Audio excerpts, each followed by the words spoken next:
सभी भक्तों से निवेदन है कि चरितावली शुरू होने के पहले आप इस वीडियो को लाइक करके चैनल को सब्सक्राइब कर लीजिए और कमेंट में भक्त महाराज की जय, श्री सीताराम जी महाराज की जय लिखिए। श्री रघुनाथ दास गोस्वामी जी। भक्तों, श्री रघुनाथ दास गोस्वामी जी श्री गरुड़ जी की तरह श्री जगन्नाथ भगवान के सम्मुख सिंह पौरे पर खड़े रहते थे। यह बात सर्व प्रसिद्ध है कि इन्हें ठंडक लगने पर श्री जगन्नाथ भगवान ने अपनी रजाई ओढ़ाई थी। अतिसार के कारण बारंबार दस्त का वेग लगने पर स्वयं भगवान ने सेवक का सकृत्य किया, अर्थात अपने श्री कर कमल से इनके शरीर एवं वस्त्रादि को धोया, सेवा शुश्रूषा की। इनका श्री जगन्नाथ भगवान के श्री चरण कमलों में परम अनुराग था। ये निरंतर भगवान की सेवा में लगे रहते थे। ये वैष्णव धर्म को सर्वश्रेष्ठ धर्म मानते थे अथवा भगवत धर्म कराने के वालों में प्रधान थे। सर्वथा सुप्रसन्न मन रहते थे। श्री नीलाचल धाम में निवास करते थे। उत्कल प्रांत में उड़ीसा नगर के रहने वाले सब लोग इन्हें श्री गरुड़ जी कहा करते थे। श्री रघुनाथ गोस्वामी जी से संबंधित विशेष विवरण।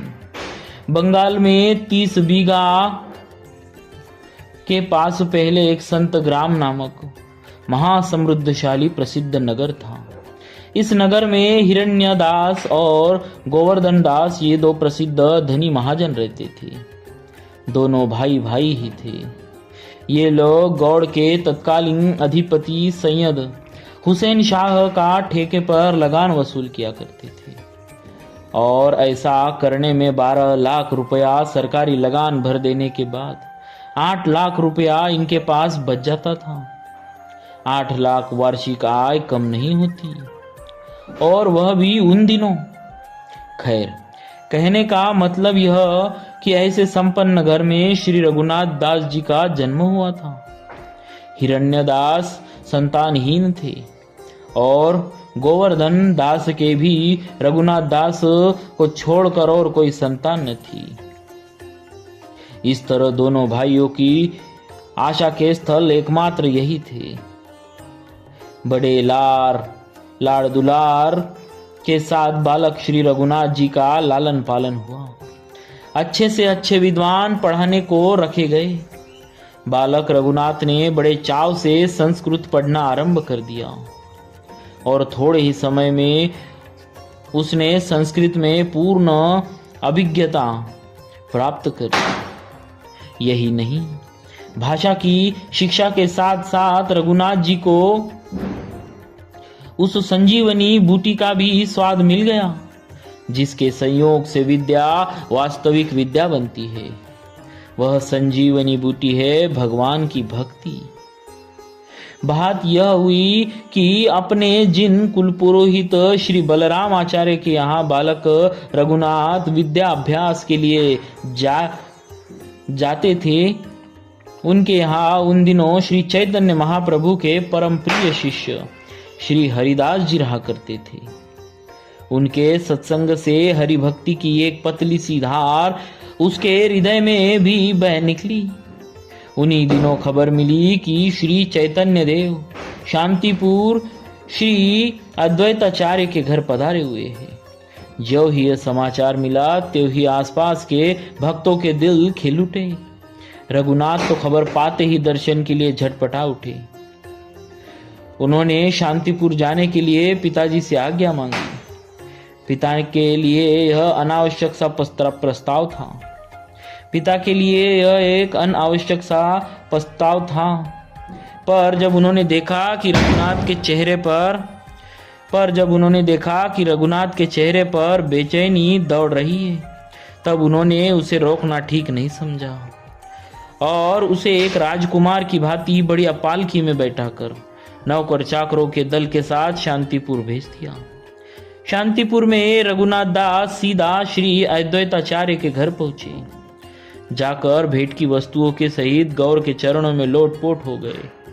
गौर से देखते ही ताड़ गए कि इसका भविष्य क्या है।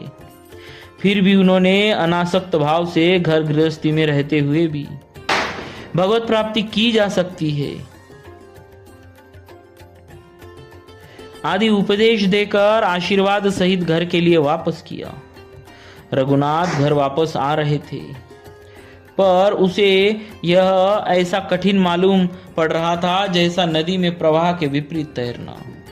अस्तु किसी तरह हृदय की उथल पुथल के साथ वह घर आया और माता पिता तथा ताऊ के चरणों में प्रणाम किया, पर उन्होंने देखा कि उनके चेहरे का रंग ही बदला हुआ है। घर वालों को पछतावा हुआ कि इस गौरांग के पास क्यों जाने दिया। घर वालों को पछतावा हुआ कि इसे गौरांग के पास क्यों जाने दिया। खैर, जो हुआ सो हुआ, अब ऐसी गलती नहीं करनी चाहिए, ऐसा निश्चय करके उन्होंने अपने लड़के पर चौकी पहरा बैठा दिया। शायद विवाह हो जाने से मेरा बेटे का चित्त स्थिर हो जाए। इस ख्याल से श्री गोवर्धन दास मजूमदार ने झटपट व्यवस्था करके एक अत्यंत रूपवती बालिका के साथ अपने पुत्र का विवाह कर दिया, परंतु पीछे उनका ख्याल गलत साबित हुआ। वह बार बार घर से निकल भागने का प्रयत्न करता और पहरेदार पकड़कर लौटा लाती। उन दिनों उस देश में गौरांग के बाद यदि किसी महापुरुष के नाम की धूम थी तो वह थी श्री नित्यानंद के नाम की। सन्यासी होकर अनेक देश देशांतरों में परिभ्रमण करने के बाद श्री नित्यानंद महाराज श्री गौरांग के शरणापन्न हुए थे और उन्हीं की आज्ञा से वे गौड़ प्रदेश में हरिनाम का प्रचार कर रहे थे। उन्होंने पानीहाटी ग्राम को हरिनाम प्रचार का प्रधान केंद्र बना रखा था। श्री रघुनाथ जी की भी यही इच्छा, यह आनंद लूटने की हुई। पिता ने भी रोक नहीं लगाई, पर रघुनाथ दास पर निगाह रखने वालों को और अधिक सावधानी के साथ काम करने का आदेश कर दिया। रघुनाथ दास पानीहाटी गए। श्री नित्यानंद के दर्शन से अपने नेत्रों को सुख पहुंचाया और हरिनाम संकीर्तन की ध्वनि से अपने कर्ण विवरों को पावन किया। यही नहीं, नित्यानंद की दया से इन्हें समवेत असंख्य वैष्णव जनों को दही चिवरे का महाप्रसाद चढ़ाने का भी सुअवसर प्राप्त हो गया। दूसरे दिन बहुत सा दान पुण्य करके श्री नित्यानंद जी से आज्ञा लेकर घर को आ गए। घर आ गए पर शरीर से मन से नहीं। घर आ गए पर शरीर से मन से नहीं। इस कीर्तन समारोह में सम्मिलित होकर तो अब वे बिल्कुल भी बेकाबू हो गए। इधर उन्होंने यह भी सुन रखा था कि गौड़ देश के सैकड़ों भक्त चातुर्मास्य भर श्री चैतन्य चरणों में निवास करने को नीलाचल जा रहे हैं। इस स्वर्ण संयोग को वे किसी तरह हाथ से जाने नहीं देना चाहते थे। एक दिन भगवत प्रेरित महामाया ने एक साथ सारे के सारे ढेवरीदारों को निद्रा में डाल दिया और सवेरा होते न होते रघुनाथ महल की चार दीवारी से निकलकर 9-2-11 हो गए। इधर जब ही मालूम हुआ कि रघुनाथ नहीं है तो सारे महल में सनसनी फैल गई। पूर्व पश्चिम उत्तर दक्षिण सभी दिशाओं को आदमी दौड़ पड़े, पर वहां मिलने को अब रघुनाथ की छांव भी नहीं थी। अनुमान किया गया कि कहीं पूरी न गए हो।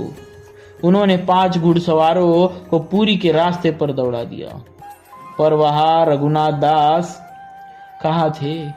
भगवान ने इन्हें यह बुद्धि दी कि आम सड़क होकर जाना ठीक नहीं, इसीलिए वे पगडंडी के रास्ते से गए और रात होते होते प्राय 30 मील पर जा पहुंचे। इधर यात्रियों का संग लेने के बाद गोवर्धन दास के आदमियों को जब शिवानंद से मालूम हुआ कि रघुनाथ उनके साथ नहीं आए, तब हताश होकर वे लौट आए। सारे महल में कोहराम मच गया। हितु मित्र सभी आंसू बहाकर संवेदना प्रकट करते और समझाते कि सबका रक्षक एकमात्र ईश्वर है। इसीलिए चिंता नहीं करनी चाहिए। पर उन्हें ढाढ़स नहीं बंधता। एक राजकुमार जो कभी एक पग भी बिना सवारी के न चलता था, आज वह बड़े बड़े विकट बटोहियों के भी कान काट गया। उत्कट वैरागी रघुनाथ दास को प्रथम दिन की यात्रा समाप्त करने के बाद एक ग्वाले के घर में बसेरा मिला। उसके दिए हुए थोड़े से दूध पर बसर करके उन्होंने दूसरे दिन बिल्कुल तड़के फिर कूच कर दिया और इस तरह लंबी पैदल यात्रा करके करीब 1 महीने का रास्ता रघुनाथ ने कुल 12 दिन में तय कर डाला। और इन 12 दिनों में उन्होंने कुल 3 बार रसोई बनाकर अपने उदर कुंड में आहुति दी। बोलिए श्री रघुनाथ दास गोस्वामी जी महाराज की जय। भक्तवत्सल भगवान की